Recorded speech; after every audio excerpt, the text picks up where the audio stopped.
replace a ruling with another. Okay. And of course, simple example. There are some verses talking about bequest. Bequest means wasiyah, to assign something to someone after your death, okay, as part of your will, okay. So of course there are verses related to that in the Quran, but later they were replaced by the verse of inheritance, as we can see. This is just an example. So nasikh, when we say nasikh, we mean abrogator, legal ruling or hukum that replace, abrogates, shift, or lift or invalidate, previous reading or ruling for some reasons.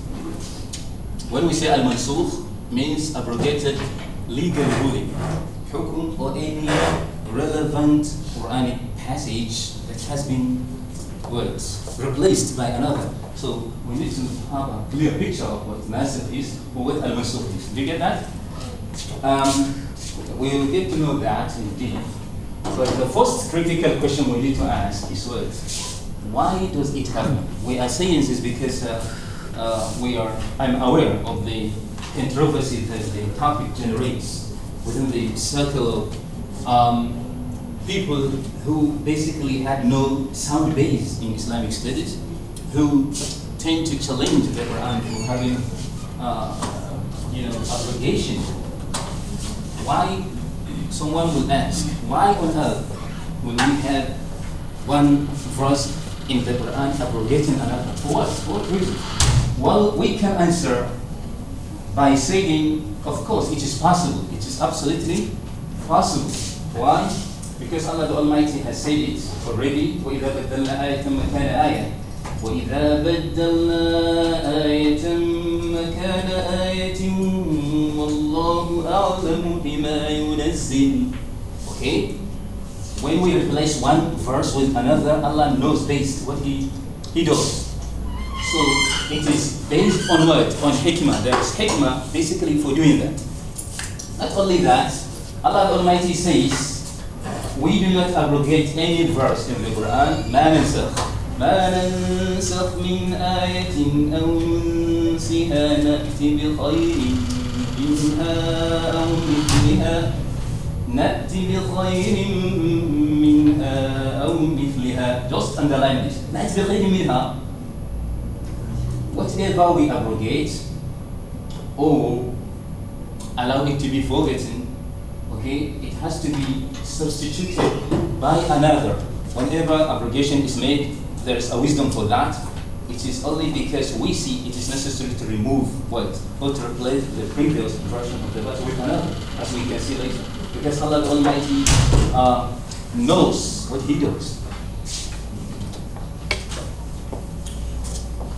Well, this is part of the reasons, I can say, for making abrogation of the Quran, to replace abrogated hukum with something better. نَأْتِ بِخَيْرٍ مِنْهَا, as Allah categorically stated. And of course, we have to acknowledge that Allah's activities are not essentially distracted by goals.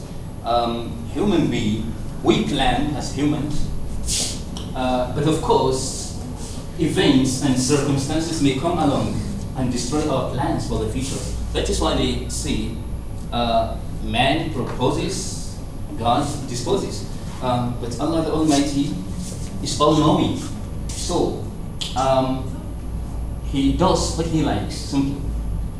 He commands something at a certain time and lift that thing with words, with interdiction at different time, based on circumstances, based on hikmah, based on reasons, because He knows what's best for His servants. Is it the same as we tend to prohibit, for example, alcohol? Yep. Drinking alcohol? Yeah. The same No. That one is gradual implementation of practicalization of rulings in gradual development of rulings. But here is replacing something. The verse of talking about wine was not replaced. We got another one to better comprehension, for better comprehension. But in case of nas, we have to replace the first one with another. So I think it's different issue. I don't see the difference because he took, for example, he gave it. There were almost 3 to 4 stages, right? Good. We talked about this earlier. So, like for example, one verse will come, and then after a period of time, the verse changed.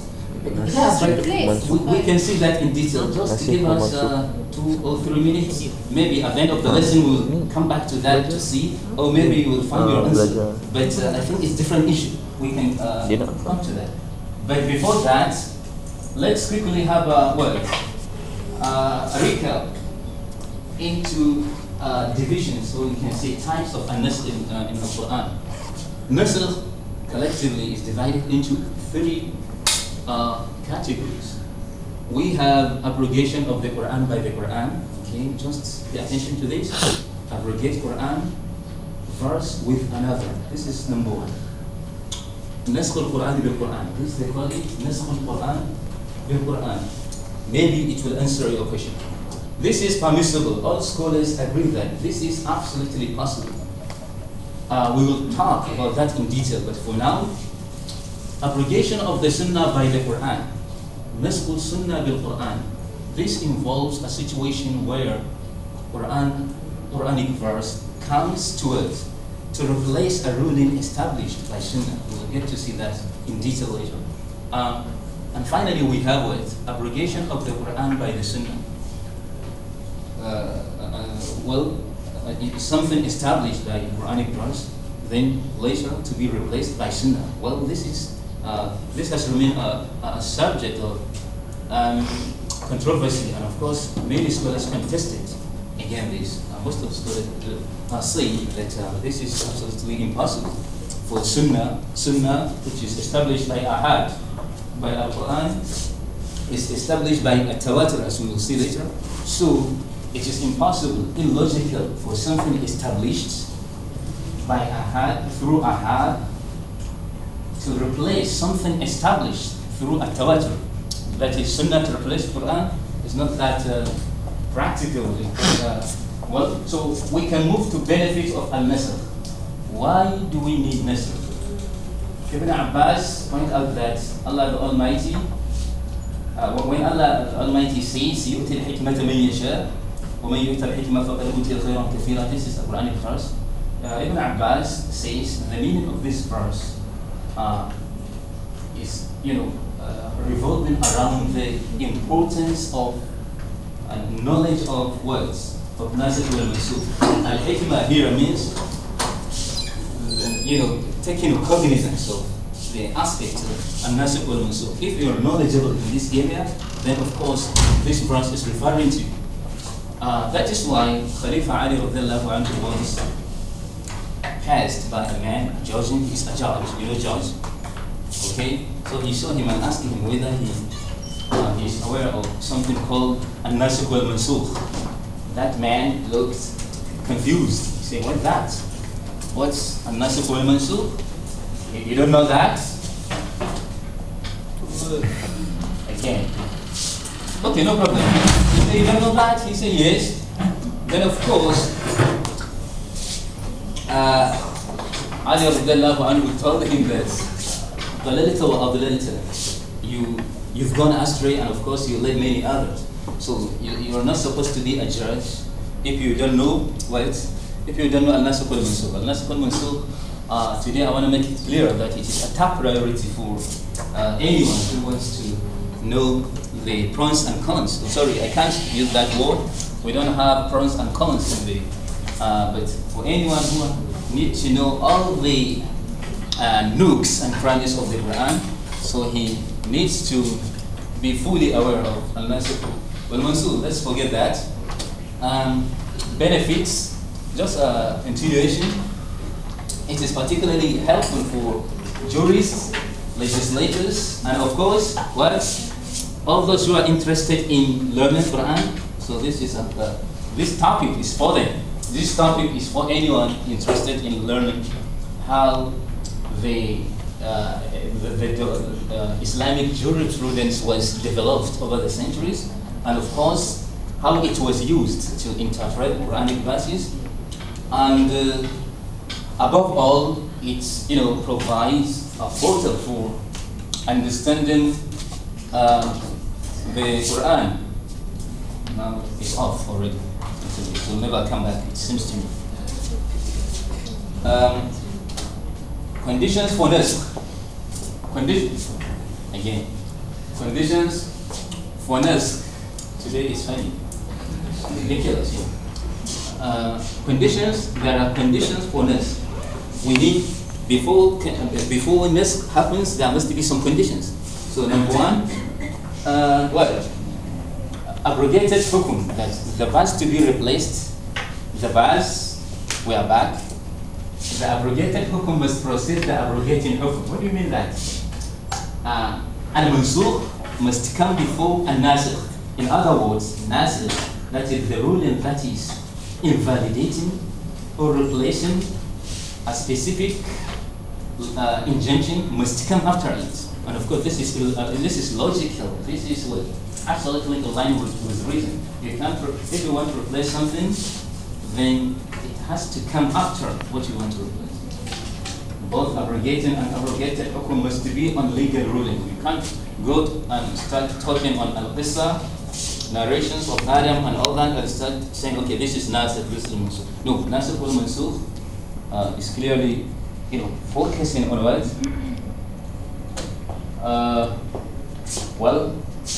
On that. How to establish an Question: does it have to be the same surah?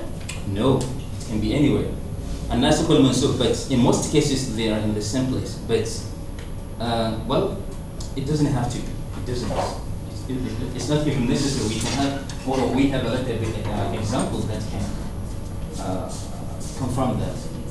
There are three ways to identify an literary transmission: riwayah from the Prophet, ijma, and knowledge of history of revelation. These three things help us to know an-nasikh or mansukh. So if we want to know whether this verse is nasikh, that is, it is replaced or not, or it is no longer relevant, the best way is to go to hadith to find whether there is, and that because most of the nasikh or mansukhs were established through hadith. Okay, this is riwayah or ijma, consensus of opinions of scholars of communities. So if ulama, that is religious scholars, okay, unanimously agree that this verse replaced other verse, then of course we will acknowledge, we will accept it.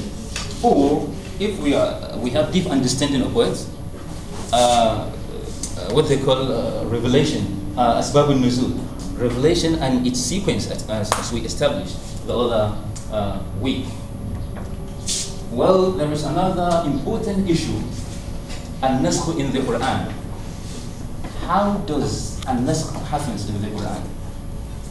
Or in what ways nasikh happens? Well, basically, it happens in three ways. Al-nasikh, or there are three types or three kinds of three categories of nasikh in the Quran. Number one, we have what? Abrogation of at-tilawa and what? And al-hukm together.